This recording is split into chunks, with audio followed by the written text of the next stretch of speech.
7. 한 제자 여쭙기를 진묵 대사도 주색에 끌린 바가 있는 듯 하오니 그러하오니까.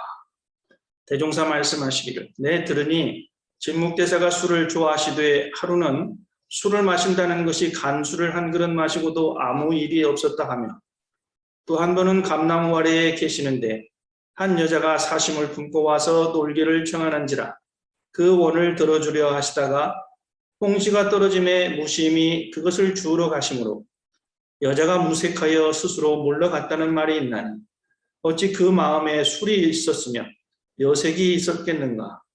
그러한 어른은 술 경계에 술이 없었고 색 경계에 색이 없으신 열애시니라. 오늘은 이 진묵대사님 1화 법문에 대한 말씀을 드리겠습니다. 이 불치품 7장의 진묵대사님에 관한 법문은 열애께서는 이 경계에 대한 주착심이 없으시며 또 스스로 마음에 상이 머물지 않는다라고 하는 것이 핵심인 것 같습니다. 여러분들은 술과 색에 대해서 법유와 등급은 어느 정도 되시는지 모르겠습니다. 저희들이 교학과를 졸업할 마지막 단계에 스승님을 모시고 1대1로 문심을 하는 과정이 있습니다. 즉 세세하게 상세하게 그 마음의 정도, 공부의 실력 이것을 점검하고 또 회상, 교단에 대한 서원이 굳혀졌는가 하는 시간입니다. 그때 저희 동기 한 사람이 끝나고 나서 들려준 이야기가 기억이 납니다. 이제 문심을 맡으신 그 당시 이제 총무부장님으로 계셨던 경산 상사님이십니다.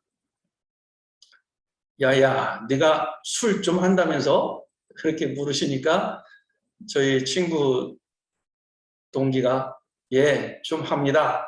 이렇게 대답을 드리니까 네가 진묵이냐? 그렇게 한번 물으셨다는 거예요. 진묵대사의 술의 경계가 없는 경지에서 술을 마시는 것과 술이 좋아서 술을 좋아하는 것과 탐하는 것과 다른 차이가 크겠죠. 또 한 번은 한 10년이 훨씬 넘은 그 기억인데요. 어느 어른께서 이런 말씀을 하셨어요. 나는 술에 대해서는 출가육 정도는 된다. 그래서 제가 어째서 그랬습니까? 여쭈니까 나는 술을 다른 사람이 함께 마시자고 하는 자리에서는 응하되 내가 혼자 술이 좋아서 혼자 마신 적은 없기 때문에 내가 출가육 정도는 된다. 이런 이야기를 들었습니다. 예, 색도 마찬가지겠죠. 진묵 스님이 교단사에 자주 나오는 이유는 중앙총부와 그리 멀지 않은 전라북도 완주군 봉서사에 진묵 스님이 출가하신 절이 있고 또 진묵대사님의 진영 부두가 아주 큰 것이 모셔져 있습니다. 물론 대원사에도 있습니다. 이 일도 아마 10년 전쯤 되는 기억인데요.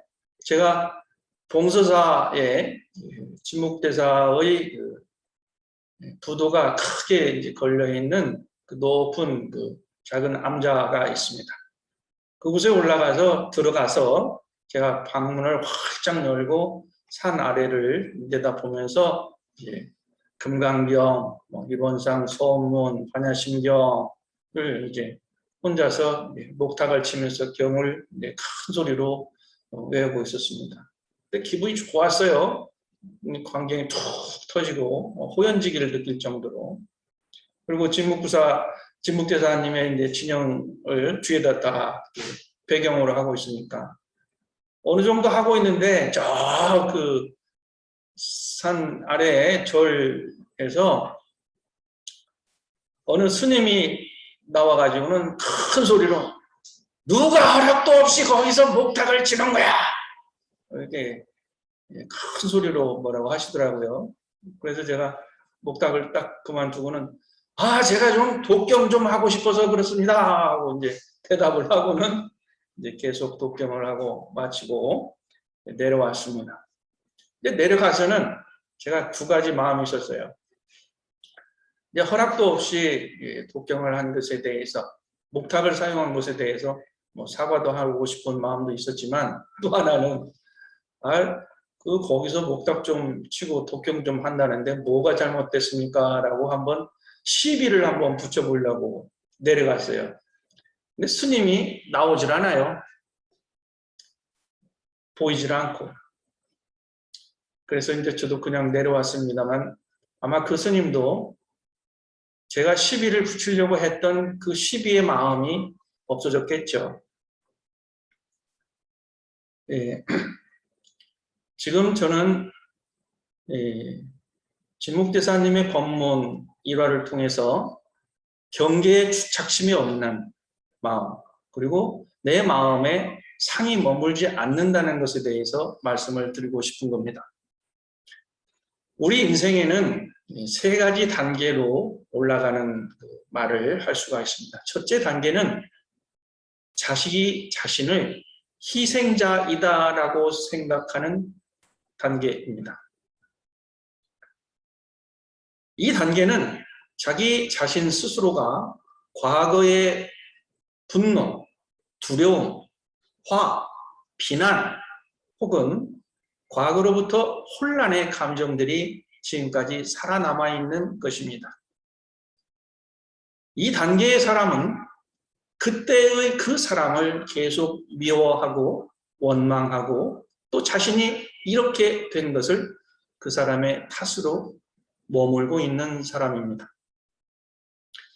두 번째 단계는 자기 스스로가 자기 인생을 창조하는 단계의 사람인데요. 위에 말씀드린 첫 단계, 자신이 희생자로 생각했던 그 어두운 감정이나 기억들이 중화되어 있는 단계입니다. 이 사람은 그때 나의 부정적 감정, 기억을 가지게 했던 그 사람을 미워하고 원망하는 것이 아니라 그때 그 사람의 상황을 이해하는 사람입니다. 사람이 믿고 원망하는 것이 아니라 그 일, 그때, 그 처지, 그 상황을 이해를 하기 때문에 자기 스스로의 현재의 삶을 이치와 상황으로서 이해를 하는 사람입니다. 제가 중학교 2학년 15살 때의 일입니다. 그때 처음으로 아버지로부터 뺨을 한 대 맞았습니다. 그것도 아침에 등교하는 시간이었습니다. 그때 제 기억으로는 학교에 내야 할 돈을 못 내서 제가 아버지께 재촉을 했던 것입니다. 그때 아버지 연세가 따져보니까 50세도 아닌 49세였었어요. 뺨을 한 대 맞은 저는 당시에 억울했고 또는 창피했겠지만은 얼마나 형편이 어려웠으면 학교에 내는 돈이 큰 돈도 아니었을 텐데 그 돈을 주지 못하는 아버지의 그 자존감은 얼마나 무너졌을까? 얼마나 마음이 아팠을까? 그런 생각이 들었습니다. 후에 저는 이렇듯 돈을 못 버는 아버지, 형편이 어려운 우리 가정에 대해서 원망한 적이 없습니다. 오히려 그 삶을 살 수밖에 없었던 아버지의 인생이 불쌍하게 여겨졌었습니다.